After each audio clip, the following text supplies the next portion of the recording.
Hi guys, so ngayon is madami pa din ako pending works dito sa office and tatapusin ko siya ngayon bago mag 5 p.m. And thank you kasi as of now nakakapagpahinga ako.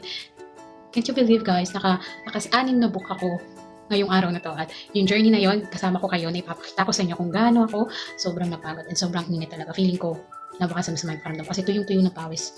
Basang-basa ako ng pawis and after nun, natuyuan na ako ng pawis. So, hindi ako nakapaglandan. So, ayun guys, abangan nyo. Di joke lang. So, ayun. Tingnan nyo, samahan nyo ako sa journey ko na yon. And, tara! Di joke. Hi guys, welcome back to my daily vlog, and for today's video, ayan, pinakita ko na sa inyo ang get ready with me ko tuwing umaga. Ang eksena ko na naka-bathrobe tuwing lalabas ng banyo. Fresh na fresh pa yan. Pero syempre, di ko ba pakita pagbibihis ko, no? Alam niyo ba kung ba't ako tumatawa dyan? Is kasi nagluto yung kasama ko ng pansit. And since umuwi nga kami ng province niya, so yung pansit, tatlo sa kanya, dalawa sa kanya, isa sa akin. So hirap-hirapan kami sa pagluluto niyan. But thankfully, naluto din naman namin din. I-share namin sa office yung mga niluto namin. And sila na din ng judge. So ayun, nag-get ready with me lang din naman ako ng daily routine ko. Nag-ayos lang din ako ng buhok, nagkilay. And pinakita ko din sa inyo na talagang nanlalaban pa kahit pa paano yung lip tint ko na galing pa sa mother ko. Sobrang ganda niya talaga, kaya gamit na gamit ko siya, and medyo pricey nga lang siya kaya hindi ko pa siya mapalitan pa. Siguro po nagkapera, ayun, siguro bibili ako dun.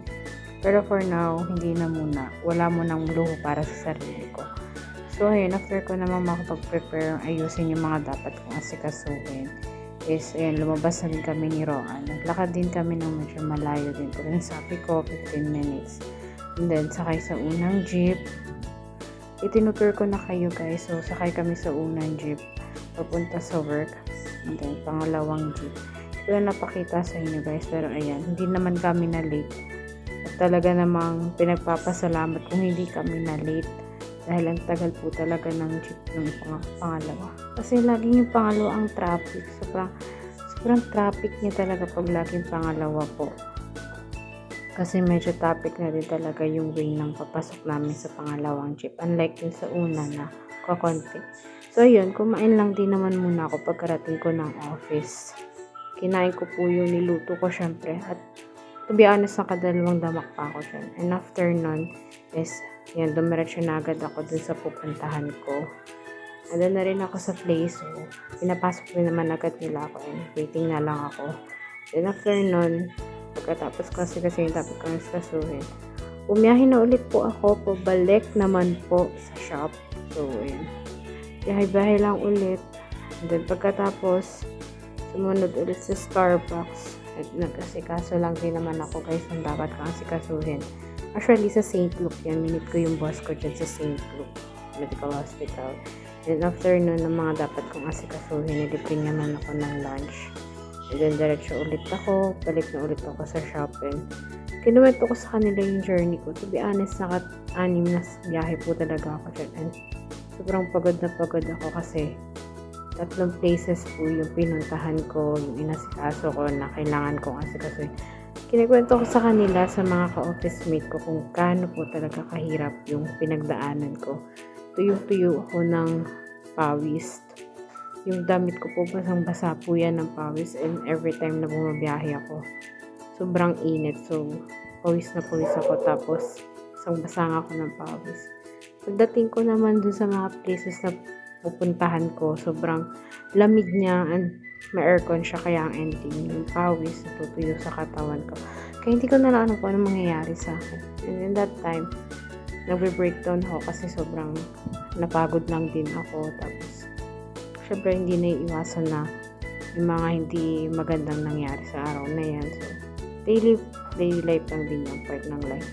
So, kinari ko din naman. After niya, nag-retouch na. Tapos, umalis na rin kami ni Roan.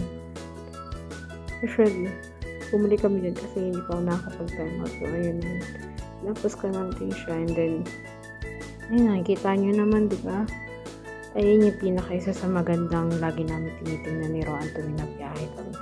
Ang ganda po talaga ng sunset dyan. Yan yung favorite spot namin palagi tuwing nagbiyahe kami ni Roan.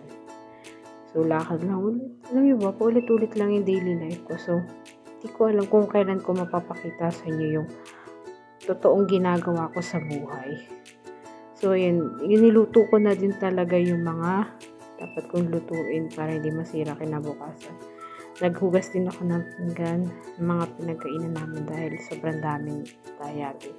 And ako rin naman yung nakatoka. Tapos yung mga damit ko, yung lamesa na nakalat, mga gamit ko, nilinis ko lang din dahil mga gamit ko din naman yung mga nakakalat talaga doon. And then, nag-skincare lang din ako after ko mag-ayos, after ko mag-half bath. Hindi ko na napakita sa inyo. May papakita ko sa inyo bayo kayo. So, hindi ko rin naman napakita sa inyo kung paano ako nag-get ready with me ng maayos. Ayun, Jesus ko lang din naman kayo. Alam nyo ba? Minsan talaga na gusto kong parinig sa inyo kung ano yung pinakang boses ko without record.